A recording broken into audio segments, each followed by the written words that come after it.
மல்லி சீரியல் நேயர்களுக்கு வணக்கம். போலியான ரேணுகாவால் இப்போ நம்ம மல்லி இருந்துட்டு உயிருக்கு போராடிட்டு இருக்காங்க.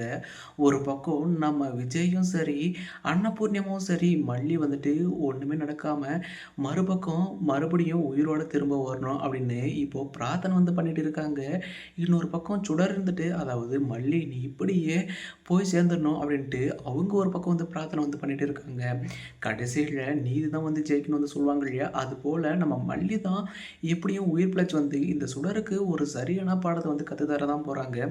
இப்போ தான் சேனலுக்கு முதல் முறையாக வரீங்கன்னா மறக்காமல் லைக் பண்ணிட்டு வாங்க. வீடியோக்குள்ளே போயிட்டு என்ன தான் சுவாரஸ்யமான விஷயம் நடக்குதுன்னு பார்த்தீங்களன்னா, நம்ம மல்லியும் சரி, அதாவது மாதவனும் சரி, ரெண்டு பேரும் பேசிட்டு இருப்பாங்க இல்லையா, அது எல்லாத்தையும் கேட்ட இந்த சுடர் பார்த்தீங்களன்னா, மல்லி அதாவது என்னை பற்றி நீங்கள் ஆதாரத்தை கலெக்ட் பண்ண தீவிரமாக இறங்கிட்டீங்களா, அதாவது என்னோட சுயரூபத்தை உங்களால் தெரிஞ்சுக்கவே முடியாது மல்லி, நீ என்னோட சுயரூபத்தை தெரிஞ்சதுக்கு முன்னாடியே உன்னுடைய உயிரை எடுக்க தான் போகிறேன். ஏன்னா நான் நினச்ச காரியத்தை சாதிக்கணுன்றதுக்காக எந்த லெவலுக்கு வேணாலும் போவேன். ஏன்னா எனக்கு அதாவது உயிரை விட பணம் தான் முக்கியம். பணத்துக்காக நான் எதையும் செய்வேன் அப்படின்ட்டு தான் இப்போ சுடர் நம்ம மல்லி கிச்சனில் வேலை பார்த்துட்டு இருக்கும்போது கத்தி எடுத்துக்கிட்டு இப்போ போயிட்டு யாரும் இல்லாத டைமில் பார்த்து நம்ம மல்லியோட வயிற்றுல குத்திடுவாங்க இல்லையா. அது மட்டும் இல்லாமல் அப்போ தான் நம்ம வெண்பா மல்லியம்மா வந்தால் தான் நான் ஹோம்ஒர்க் பண்ணுவேன் அப்படி இப்படின்னு சொல்லிட்டு இருந்தாங்க இல்லையா. அந்த ஒரு டைமில் என்ன பசி எடுத்துருச்சு, இன்னும் மல்லியம்மா சமைச்சு முடிக்கலையா அப்படின்ட்டு இப்போ நம்ம வெண்பா வரும்போது தான்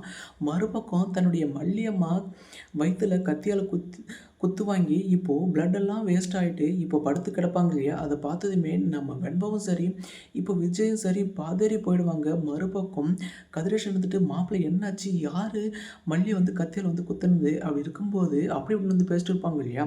அப்போ தான் இந்த சுடர் பார்த்தீங்களன்னா, அதாவது விஜய் யாரோ வேண்டாதவங்க இந்த வீட்டுக்குள்ளே வந்தாங்க, அதை நான் பார்த்தேன் டிவி பார்க்கும்போது அப்படின்னு, அதாவது தான் செஞ்ச குற்றத்தை மற்றவங்க மேலே இந்த சுடர் அதாவது ஈஸியாக பழியை தூக்கி போட்டுருவாங்க. மறுபக்கம் இது எப்போ நடந்தது சுடர் உங்களுக்கு தெரியுமா அப்படின்னு இப்போ இந்த விஜய் கேட்கும்போது, விஜய் எனக்கு தெரியல, சரி யாரோ உங்களுக்கு தெரிஞ்சவங்கள தான் இருக்கணும் அப்படின்ற ஒரு விஷயத்துக்காக தான் நான் அமைதியாக இருந்துட்டேன். ஏன்னா கதிரேஷனை பார்க்க தான், அதாவது அடிக்கடி ஆளுங்கள்லாம் போகிறாங்க இல்லையா, அப்படி இப்படின்னு இந்த சுடர் ஏதோ ஒன்று சொல்லி சமாளிச்சிருவாங்க. மறுபக்கம் சரி டைம் வேஸ்ட் பண்ணக்கூடாது அப்படின்ற ஒரே காரணத்துக்காக இப்போ மல்லியை ஹாஸ்பிட்டலுக்கு கூட்டிகிட்டு போயிடுவாங்க.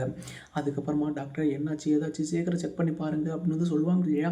அதுக்கப்புறமா இப்போது டாக்டரும் ஓரளவுக்கு பார்த்துட்டு பின்னாடி, அதாவது கொஞ்சம் எதுவாக இருந்தாலும் கொஞ்சம் நேரத்துக்கு அப்புறமா தான் எங்களால் உண்மை சொல்ல முடியும். ஏன்னா இப்போ அவங்க ரொம்பவே கிரிட்டிக்கலாக இருக்காங்க அப்படின்ற ஒரு விஷயத்தை இப்போ அன்னபூர்ணியமாக காதில் கேட்டாலுமே, ஏன் இந்த மல்லிக்கு மட்டும் இவ்வளோ பெரிய சோதனை தர, மல்லி என்ன யாருக்கு எந்த துரோகம் செஞ்சது கிடையாது, அப்படி இருக்கும்போது அவளுக்கு இவ்வளோ பெரிய நரக வேதனை தரணுமா அப்படின்னு இப்போ கடவுள்கிட்ட வேண்டிகிட்டே இருக்காங்க.